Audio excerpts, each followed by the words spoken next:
بسم اللہ الرحمن الرحیم۔ السلام علیکم ورحمۃ اللہ وبرکاتہ۔ حضرت سلمان فارسی رضی اللہ تعالی عنہ رسول اللہ صلی اللہ علیہ وسلم کے مشہور اصحاب میں سے ہیں۔ ابتدائی طور پر ان کا تعلق آتش پرست مذہب سے تھا، مگر حق کی تلاش ان کو اسلام کے دامن تک لے آئی۔ آپ کئی زبانیں جانتے تھے اور مختلف مذاہب کا علم رکھتے تھے۔ سلمان آپ کا نام ہے، ابو عبداللہ آپ کی کنیت ہے۔ سلمان الخیر کے لقب سے مشہور ہیں۔ گویا مسلمان کیا تھے؟ خیر مجسم تھے۔ ملک فارس موجودہ ایران کے مضافات میں قصبہ جئی کے رہنے والے تھے۔ شاہان فارس کے خاندان سے تھے۔ اسلام لانے کے بعد جب کوئی حضرت سلمان رضی اللہ عنہ سے پوچھتا کہ آپ کس کے بیٹے ہیں تو وہ جواب دیتے، میں سلمان ابن الاسلام یعنی اسلام کا بیٹا ہوں، یعنی میرے روحانی وجود کا سبب اسلام ہے اور وہی میرا مربی ہے۔ حضرت سلمان فارسی رضی اللہ تعالی عنہ کی عمر بہت زیادہ ہوئی۔ کہا جاتا ہے کہ حضرت سلمان رضی اللہ عنہ نے حضرت مسیح ابن مریم رضی اللہ عنہ کا زمانہ پایا، اور بعض کہتے ہیں کہ حضرت مسیح کا زمانہ تو نہیں لیکن حضرت مسیح کے کسی حواری کا زمانہ پایا ہے۔ حافظ ذہبی رحمہ اللہ کہتے ہیں کہ جس قدر اقوال بھی ان کی عمر کے بارے میں پائے جاتے ہیں وہ سب اس پر متفق ہیں کہ آپ کی عمر 250 سال سے زیادہ ہے۔ بعض اہل علم یہ کہتے ہیں کہ حضرت سلمان فارسی رضی اللہ عنہ 350 سال زندہ رہے، لیکن 250 سال میں تو کسی کو شک نہیں۔ حضرت ابن عباس رضی اللہ عنہ فرماتے ہیں کہ مجھ سے سلمان فارسی رضی اللہ عنہ نے اپنے اسلام لانے کا واقعہ خود اپنی زبان سے اس طرح بیان کیا کہ میں ملک فارس میں سے قریہ جئی کا رہنے والا تھا۔ میرا باپ اپنے شہر کا چودھری تھا اور سب سے زیادہ مجھ کو محبوب رکھتا تھا۔ جس طرح کنواری لڑکیوں کی حفاظت کرتے ہیں اسی طرح میری حفاظت کرتا تھا اور مجھ کو گھر سے باہر نہیں جانے دیتا تھا۔ ہم مذہباً مجوسی تھے۔ میرے باپ نے مجھے آتش کدہ کا محافظ اور نگہبان بنا رکھا تھا کہ کسی بھی وقت آتش کدہ کی آگ بجھنے نہ پائے۔ ایک مرتبہ میرا باپ کسی کام میں مشغول تھا، اس لیے مجبوراً مجھ کو کسی زمین اور کھیت کی خبر گیری کے لیے بھیجا اور یہ تاکید کی کہ دیر نہ کرنا۔ میں گھر سے نکلا، راستے میں ایک گرجا پڑتا تھا، اندر سے کچھ آواز سنائی دی۔ میں دیکھنے کے لیے اندر گھسا، دیکھا تو نصارہ کی ایک جماعت جو نماز میں مشغول ہے۔ مجھ کو ان کی عبادت پسند آئی اور اپنے دل میں یہ کہا کہ یہ دین ہمارے دین سے بہتر ہے۔ میں نے ان لوگوں سے دریافت کیا کہ اس دین کی اصل کہاں ہے۔ ان لوگوں نے کہا کہ ملک شام میں۔ اسی اثناء میں آفتاب غروب ہو گیا۔ باپ نے انتظار کر کے تلاش میں قاصد دوڑائے۔ جب گھر واپس آیا تو باپ نے دریافت کیا، اے بیٹے تو کہاں تھا؟ میں نے تمام واقعہ بیان کیا۔ باپ نے کہا، اس دین نصرانیت میں کوئی خیر نہیں ہے، تیرے باپ دادا کا دین آتش پرستی ہی بہتر ہے۔ میں نے کہا، ہرگز نہیں، خدا کی قسم، نصرانیوں ہی کا دین ہمارے دین سے بہتر ہے۔ باپ نے میرے پیر میں بیڑیاں ڈال دیں اور گھر سے باہر نکلنا بند کر دیا۔ جیسے فرعون نے موسیٰ علیہ السلام سے کہا، اگر تو نے میرے سوا کسی کو معبود بنایا تو میں تجھے قید کر دوں گا۔ میں نے پوشیدہ طور پر نصارہ سے کہلا بھیجا کہ جب کوئی قافلہ شام کو جائے تو مجھ کو اطلاع کرنا۔ چنانچہ انہوں نے مجھ کو ایک موقع پر اطلاع دی کہ نصارہ کے تاجروں کا ایک قافلہ شام واپس جانے والا ہے۔ میں نے موقع پا کر بیڑیاں اپنے پیر سے نکال پھینکیں اور گھر سے نکل کر ان کے ساتھ ہو لیا۔ شام پہنچ کر دریافت کیا کہ عیسائیوں کا سب سے بڑا عالم کون ہے۔ لوگوں نے ایک پادری کا نام بتلایا۔ میں اس کے پاس پہنچا اور اس سے اپنا تمام واقعہ بیان کیا اور یہ کہا کہ میں آپ کی خدمت میں رہ کر آپ کا دین سیکھنا چاہتا ہوں۔ مجھ کو آپ کا دین مرغوب اور پسند ہے۔ آپ اجازت دیں تو آپ کی خدمت میں رہ لوں اور دین سیکھوں اور آپ کے ساتھ نماز پڑھا کروں۔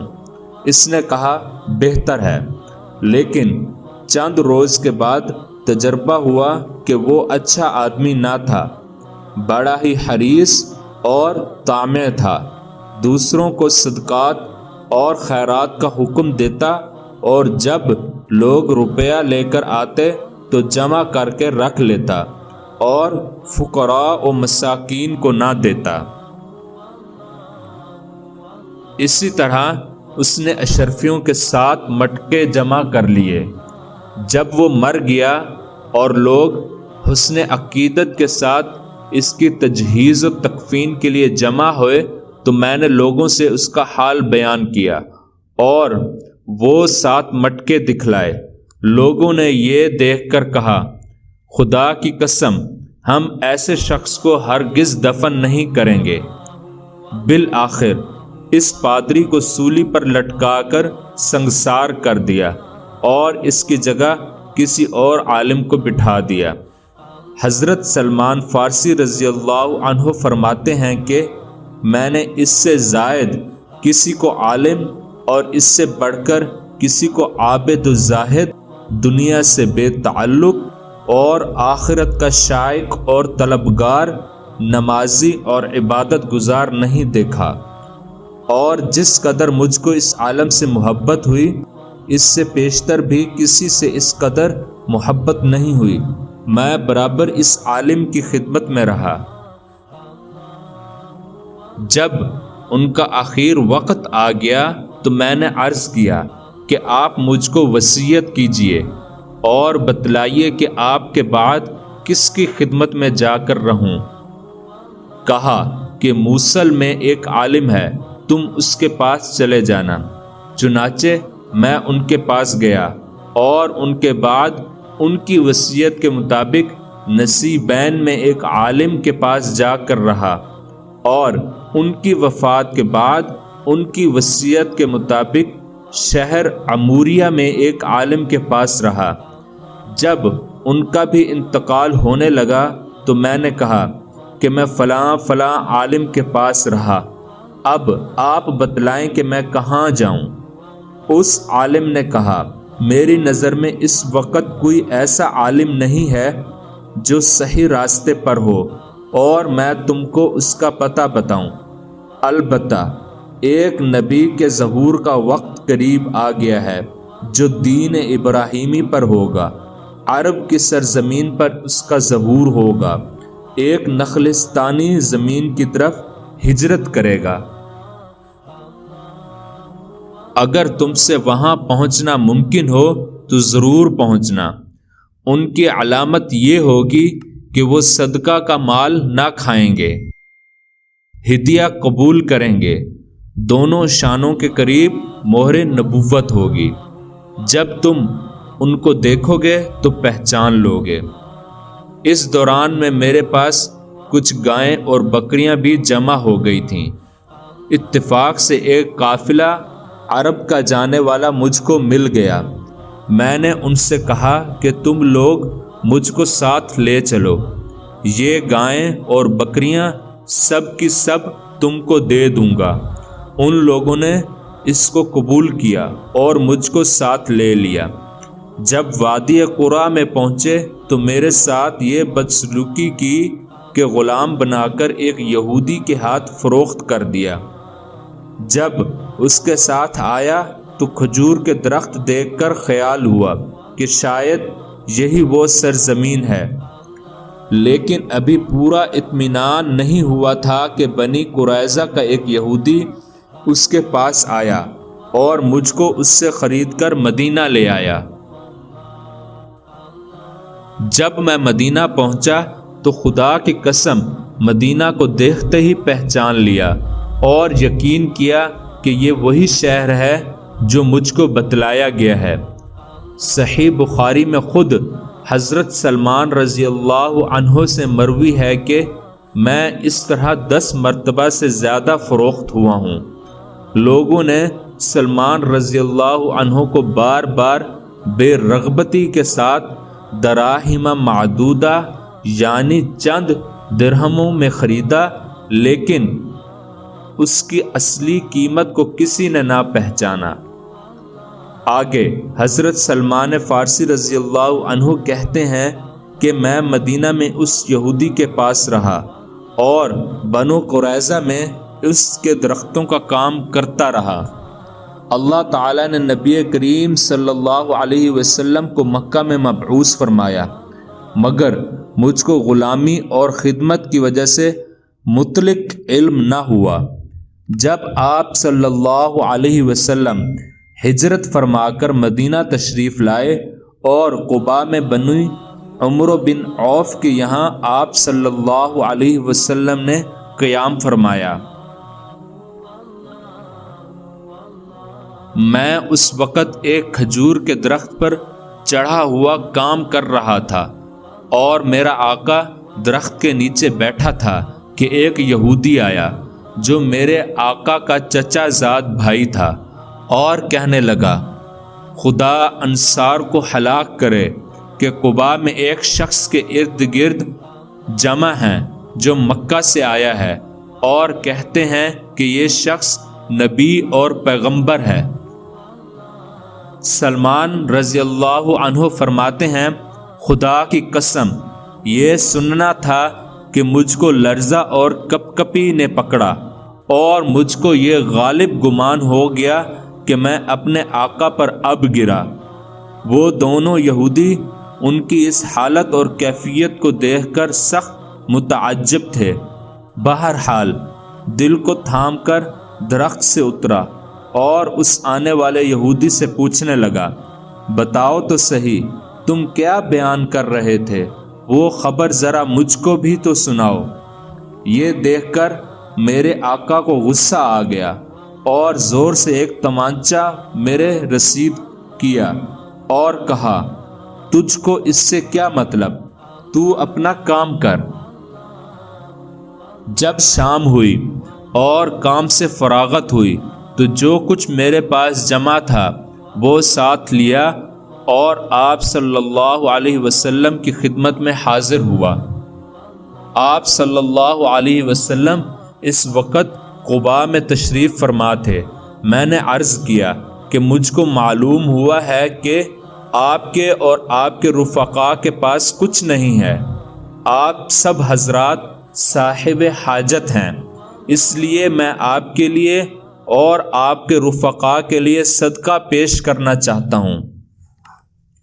آپ صلی اللہ علیہ وسلم نے اپنی ذات مطہرہ کے لیے صدقہ قبول کرنے سے انکار کر دیا اور فرمایا کہ میں صدقہ نہیں کھاتا، اور صحابہ کو اجازت دی کہ تم لے لو۔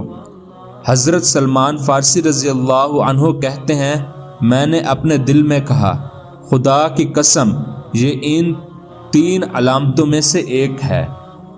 میں واپس ہو گیا اور پھر کچھ جمع کرنا شروع کر دیا۔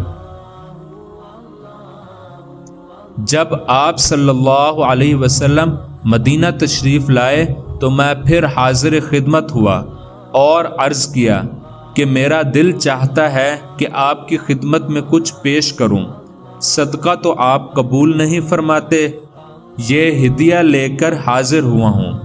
آپ صلی اللہ علیہ وسلم نے قبول فرما لیا، خود بھی اس میں سے کھایا اور صحابہ کرام رضوان اللہ کو بھی کھلایا۔ میں نے اپنے دل میں کہا یہ دوسری علامت ہے۔ میں واپس آ گیا اور 2-4 روز ہونے کے بعد پھر آپ صلی اللہ علیہ وسلم کی خدمت میں حاضر ہوا۔ آپ صلی اللہ علیہ وسلم اس وقت ایک جنازہ کے ہمراہ بقیع میں تشریف فرما تھے اور صحابہ کرام رضوان اللہ کی ایک جماعت آپ صلی اللہ علیہ وسلم کے ہمراہ تھی۔ آپ صلی اللہ علیہ وسلم درمیان میں تشریف فرما تھے۔ میں نے سلام کیا اور سامنے سے اٹھ کر پیچھے بیٹھا تاکہ مہر نبوت دیکھوں۔ آپ صلی اللہ علیہ وسلم سمجھ گئے اور پشت مبارک سے چادر اٹھا دی۔ میں نے دیکھتے ہی پہچان لیا اور اٹھ کر مہر نبوت کو بوسہ دیا اور رو پڑا۔ آپ صلی اللہ علیہ وسلم نے ارشاد فرمایا سامنے آؤ۔ میں سامنے آیا اور جس طرح اے ابن عباس میں نے اپنا یہ واقعہ بیان کیا، اسی طرح میں نے تفصیل کے ساتھ یہ تمام واقعہ رسول اللہ صلی اللہ علیہ وسلم کے سامنے صحابہ کی مجلس میں بیان کیا اور اسی وقت مشرف با اسلام ہوا۔ آپ صلی اللہ علیہ وسلم بہت مسرور ہوئے۔ اس کے بعد اپنے آقا کی خدمت میں مشغول ہو گیا۔ اس وجہ سے غزوہ بدر اور غزوہ احد میں شریک نہ ہو سکا۔ آپ صلی اللہ علیہ وسلم نے ارشاد فرمایا اے سلمان اپنے آقا سے کتابت کر لو۔ سلمان رضی اللہ عنہ نے اپنے آقا سے کہا۔ آقا نے یہ جواب دیا کہ تم 40 اوقیہ سونا ادا کرو اور 300 درخت کھجور کے لگا کر دو، جب وہ بار آور ہو جائیں تو تم آزاد ہو۔ سلمان فارسی رضی اللہ عنہ نے آپ صلی اللہ علیہ وسلم کے ارشاد سے یہ عقد کتابت قبول کیا اور آپ صلی اللہ علیہ وسلم نے لوگوں کو ترغیب دی کہ سلمان رضی اللہ عنہ کی کھجور کے پودوں سے امداد کرو۔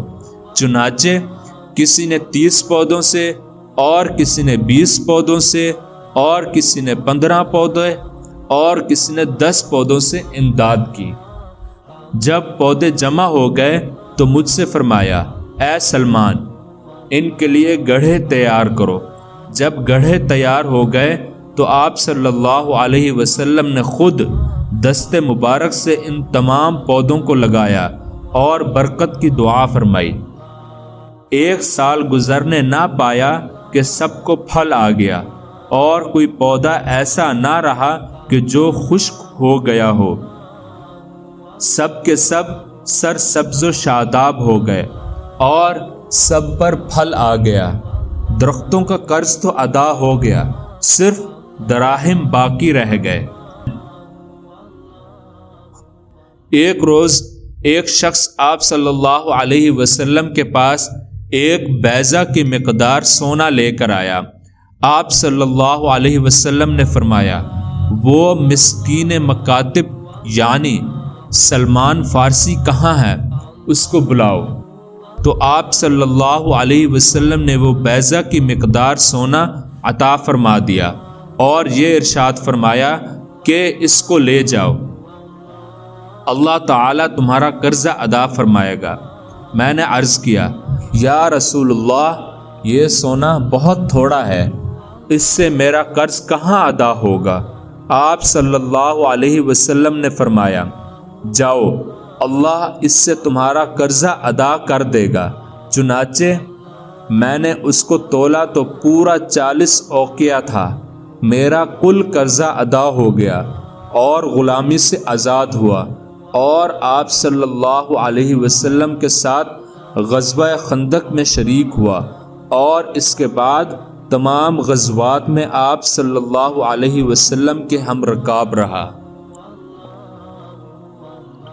حافظ ابن قیم رحمہ اللہ تعالی فرماتے ہیں سلمان کا اگر نام پوچھو تو عبداللہ ہے، سرمایہ اور دولت پوچھو تو فقر ہے، دکان ان کی مسجد ہے، کمائی ان کی صبر ہے، لباس ان کا تقوی ہے، نسبت پوچھو تو ابن الاسلام یعنی اسلام کا فرزند ارجمند ہے، تقیہ ان کا بیداری ہے، ان کا خاص اعزاز حضور اکرم صلی اللہ علیہ وسلم کا سلمان منا اہل البیت، سلمان ہمارے گھرانہ کا ایک فرد ہے فرمانا ہے، اور اگر ان کا قصد اور ارادہ پوچھتے ہو تو اللہ کی ذات اور اس کی خوشنودی ہے، اور اگر یہ پوچھتے ہو کہ کہاں جا رہے ہیں تو سمجھ لو کہ جنت کی طرف جا رہے ہیں،